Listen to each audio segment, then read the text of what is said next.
Welcome to the Worthy House. I am Charles Haywood, the maximum leader of the Worthy House, and I am here to give you back your future. At the Worthy House, we offer reality-focused writings on a variety of topics, often on history, politics, and, in general, on human flourishing in the coming post-liberal West. Written versions of all Worthy House writings are available at our main site, theworthyhouse.com. Today we are discussing Stubborn Attachments, a vision for a society of free, prosperous, and responsible individuals, by Tyler Cowen. Finally, the age of sophisters and calculators has fully arrived, and its herald is Tyler Cowen. He, economist and blogger, is here to tell us the purpose of life. It is to die with the most toys. Well, that, plus maximum freedom to do whatever we want with our toys while we are still alive. Stubborn Attachments is just about the sort of thing you'd expect from a left libertarian philosopher, namely a clever and partially accurate construct that is internally coherent but floats free of human reality and ignores any human value other than that found in the box labeled Approved by John Stuart Mill. Still, while I think much of this book is clueless, it's brief, to the point, and actually fairly interesting. In particular, time is a critical concept in Cowen's thought, and his thoughts related to this can be stimulating. And in this book, Cowen does not show the childlike faith in technology that he earlier showed in Average is Over, although maybe that's just because he subsumes technology within the general category of his main goal, wealth increase. The primary benefit to me of this book, however, was that it helped me advance my own thoughts on a related question. Can a rich society stay a virtuous society? But before we get there, let's examine what Cowen has to say. His primary point is to outline his path for maximizing our future value as a species. He is clear about what are the two goals that together constitute that value, such that its increase can be effectively measured. The first goal is material prosperity, meaning individual and collective wealth. Not just goods and services, but also such things as leisure time and unspecified environmental amenities, by which he appears to mean an unspoiled natural world, as some kind of special good, doubtless a form of virtue signaling. All these things together make up Wealth Plus. There is no need to get people to agree on the rank order of different goods. If Wealth Plus increases, necessarily on average more good things are available, allowing approved plural values to flourish. That is, if wealth increases, everyone can have the biggest piece of pie. All that matters is that wealth always increase, never faltering. Thus, the measure of whether any social process is desirable is whether it is ongoing, self-sustaining, and creates rising value over time. This leads into the second goal. As can be deduced from Cowen's focus on plural values, which implies the primacy of Enlightenment values of emancipation and liberation from unchosen bonds, that goal is maximized individual autonomy. Cowen also sometimes characterizes it simply as liberty or freedom. Maximum individual autonomy tends to follow from wealth. The author informs us that wealthier societies offer greater personal autonomy, greater fulfillment, and more sources of fun. But atomized autonomy is, to be clear, an independent, standalone goal. If everyone had to be poor for some reason, autonomic individualism would still be the highest good for Cowen. In sum, the ground of Cowen's book is that nothing matters other than wealth and having fun, as each person defines it for himself, and nothing can be permitted to get in the way of achieving both, and then increasing their magnitude and scope. However, there is one critical limit. Namely, there exists some set of unspecified human rights, which are absolutely inviolable and can never be traded for, or eroded in favor of, more wealth and fun. These are trump cards hiding in the wings. They are never actually played in this book, but they appear to be meant as a way to prevent Cohen's stated goals from adversely affecting other political values he holds dear, presumably roughly those of the left-wing elite that today dictates cultural thought in America. Thus, for example, were someone to have the temerity to point out that allowing unrestricted abortion erodes future wealth because a society with no children has no wealth, Cohen would doubtless slap the abortion rights card on the table to silence any discussion of inconvenient wrong thought. Other sections of this book address mostly technical philosophical matters related to this core structure, such as different theories of consequentialism. Cohen, who is very well read in modern literature relating to ethics and morality, seems keenly aware of the claim that right and wrong are incoherent concepts when unmoored from some set of transcendental requirements, which is the inevitable end of endorsing consequentialism, of which utilitarianism is the best known type. He dodges this problem by stating up front that I will not consider metaethics the study of the underlying nature of ethical judgments. Instead, I will simply assume that right and wrong are concepts which make fundamental sense. Following this precept, Cohen talks throughout the book about common sense morality, which is meant to form a bridge over various thought experiments that cripple modern metaethics, such as arguing over when it is morally acceptable to murder a child to achieve some benefit. This approach is a good one, for otherwise Cohen's book would degenerate into something of no applicability to real life and of no interest to mainstream readers. I do not quarrel with Cohen's idea of common sense morality, except for the name he gives it. A more accurate, or the only accurate, name is Christian morality. That is, the morality that has underlain the thought of the West for 2,000 years. Cohen either doesn't realize that's what he's talking about, or prefers to ignore it. For any Western society prior to Christianity, other than the Jews, any aspect of Cohen's common sense morality would be laughed at as weak and stupid. For example, Cohen talks over and over about our obligation to help the poor. Where does this obligation come from? The ether, apparently. In the same way, I suspect that most of what Cohen considers unspecified absolute human rights are merely Christian beliefs dressed in Enlightenment clothes, as are all other claims of human rights.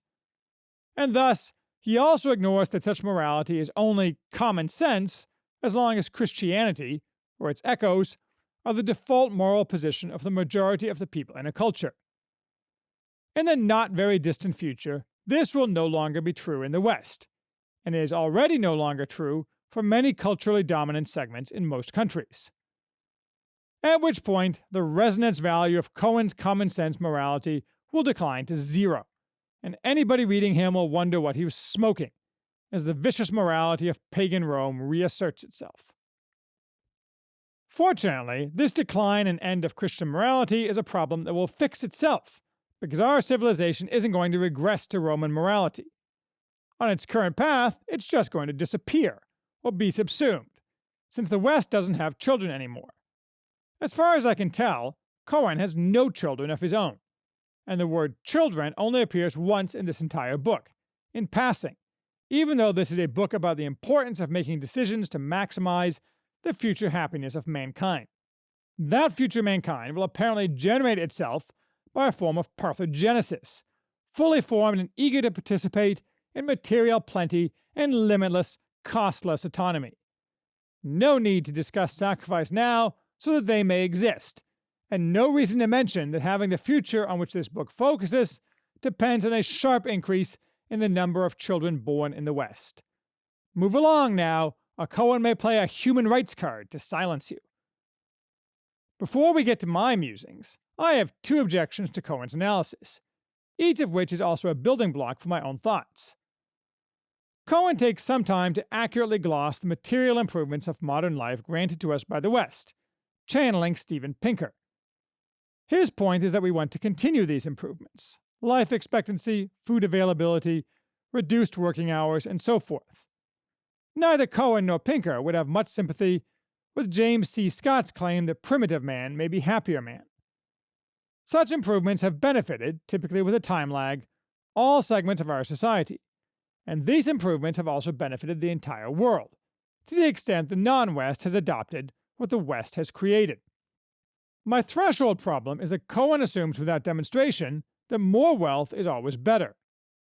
A given individual is likely better off living an extra 5 years, receiving anesthesia at the dentist, enjoying plentiful foodstuffs, having more years of education, and not losing any children to premature illness. Similarly, people 100 years from now will be much better off if economic growth continues. Why? The second sentence does not follow. What, precisely, are the blessings that will show they are much better off? Twice as much food? I don't think so. Anesthesia and low infant mortality? Those things are already asymptotically approaching their maximum benefit. More education? Also already near its maximum, and often modern education is social capital destroying. More would not be better. That leaves us only with the possibility of more life, and while that's a complicated discussion, it's not at all clear that very extended lives would be good for society. In any case, there is zero evidence we are making any progress on that front. And in fact, last week it was announced that yet again American life expectancy had dropped. True, those not already enjoying plentiful food, etc., that is, those outside the West, may catch up in 100 years, but that does not depend on us maximizing their opportunities.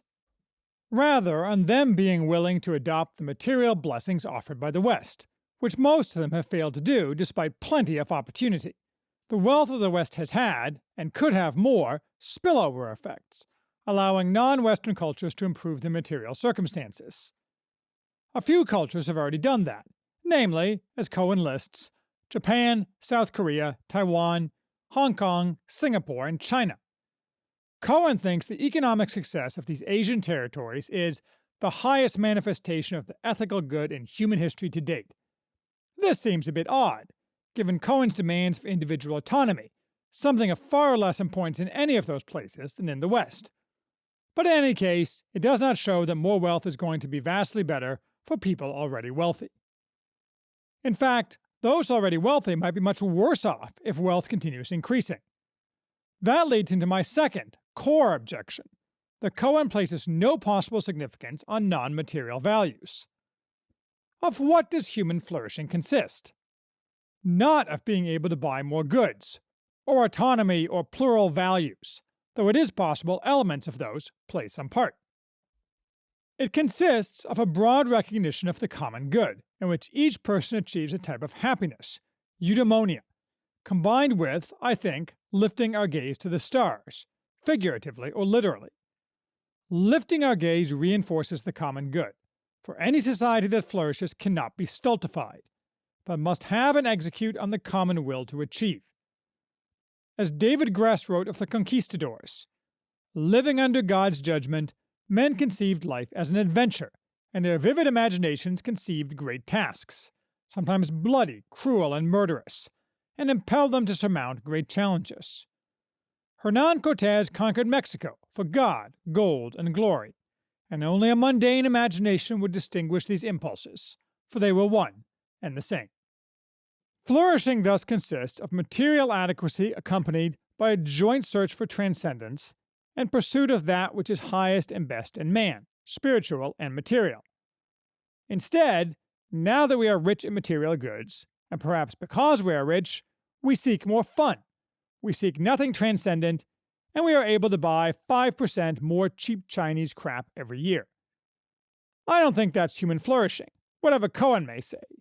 Yet all this is ignored by Cohen for a blinkered focus on quantifiable matters. True, the impulse to acquire paves the road to flourishing. Material goods, gold or otherwise, are part of the spur to achievement. But the key is not to allow that to overwhelm virtue and the common good. So let's examine my own question, whether a rich society can stay a virtuous society. First, we have to define virtue. Now, I am probably the wrong person for this. Not because I lack virtue, though perhaps that is also true, but because the philosophy of virtue is a topic to which I have given little thought. No time to get started like the present, and, after all, other, very smart people have given it a lot of thought. What Cohen offers he does not call virtue, but his goals compete as ends with virtue, and are, in fact, one conception of virtue. Those goals, unfettered autonomy, liberty, and freedom, are in effect the Enlightenment definition of virtue. The pursuit of such autonomy once seemed compatible with human progress, and even, incorrectly, has seemed to many like the ground of the modern world. But this new definition of virtue directly conflicts with the older conception of virtue, which has little to do with autonomy. As Patrick Deneen has noted, that older conception, derived from Aristotle and Aquinas, holds the man is by nature social and political, and thus, to the extent that humans are able to develop true and flourishing individuality, it is only by means of political society and its constitutive groups and associations. Liberty is the cultivated ability to exercise self-governance, to limit ourselves in accordance with our nature and the natural world. Virtue consists of exercising self-limitation and self-governance. Lack of virtue is a form of slavery. Virtue and liberty, therefore, is the opposite of living as one likes, and is the key component of human flourishing as I define it above. Moreover, properly analyzed, Cohen's virtue is the opposite of real virtue. I think Cohen knows that, too. Despite the words responsible individuals being in his title, that concept appears a grand total of 0 places in the book, suggesting Cohen realizes that what he has to offer is shallow. A deeper examination of virtue would focus on the precise application of this framework. What actual actions must a man take, and from which must he refrain in order to be virtuous? What other implications does this have? Many, certainly. The need for duty and for treating reality as real, for treating tradition as valuable, if not actually determinative, and for seeing oneself as part of an integrated societal whole. And for each person in his different circumstances, different applications of the same choices. Most, and maybe all, of what Cohen calls common sense morality is in fact merely applications of the traditional virtue framework, and completely alien to his own framework. But I will leave that to another day. Certainly my own political program, tentatively named Foundationalism, will strongly encourage applied virtue through proper definition and incentives. For now, enough to say that the core of applied virtue consists of limitations on personal autonomy, not increases in it. Can a rich society, then, be virtuous? I doubt if any non-virtuous society can become rich. I mean whether it can then stay virtuous. No society is virtuous all the time. The question is whether, on average and over time, a society can exhibit mass virtue, especially among its ruling classes, who dictate the arc of a society. Past performance may not be a guarantee of future results, but a survey of history suggests wealth necessarily tends to erode virtue. Why? I can think of several reasons. First, the richer you are, the more temptations can be satisfied that run counter to virtue. The richer you are, human nature being what it is, self-limitation is less appealing, and living as one likes becomes ever more easy and pleasurable. Second, by keeping the wolf far from the door, wealth allows us to be stupid and weak, and what is the same thing but more common today, to allow stupid ideologies to flourish. You can paper over a lot of unreality with money, especially when you can steal money from others who produce value to live your fantasy life. It doesn't work out in the long run, ask the Carthaginians. But in the meantime, you can pretend. Note, too, that this means in the long run, wealth will, through stupidity, inevitably tend to evaporate. Third, wealth encourages the cancerous growth of the state, for several reasons, among them that rent-seeking is an easier way to riches than producing value, which inevitably results in a reliance on government rather than self-limitation. Without going too deep into details, we can say, at a minimum, it's very hard for a rich society to remain virtuous. This raises the secondary question: what's the precise relationship between wealth and human flourishing? I have little doubt that for a very poor society, more material wealth leads to more human flourishing. It's hard to flourish if your children are starving. But that says nothing about whether more material wealth will always lead to more flourishing. Maybe it will lead to less. Maybe flourishing is on a graph, where the x-axis is wealth and the y-axis flourishing, and the graph shows a normal distribution, with the maximum of flourishing not at either end of the x-axis.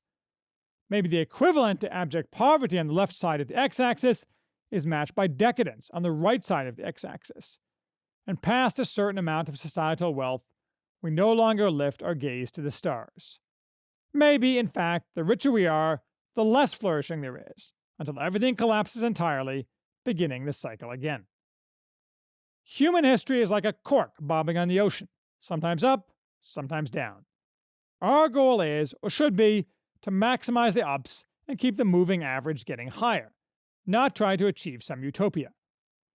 If we can create a virtuous, flourishing society that lasts some hundreds of years, and then falls or retrenches, but which allows those that follow to build upon it, we have done our duty. We will be the successors to Rome and Venice, and the progenitors, perhaps, of something better in the future. Though to be sure, without substantial rework, our current civilization is imminently doomed. But as to Cohen's book, it has no relevance whatsoever to this project of illuminating and laying the foundations of future ages. It is merely the vaguely clever musings of a man who thinks his philosophy has a future, but who cannot see that he is sitting on the end of a branch, sawing busily away on the tree side of his branch.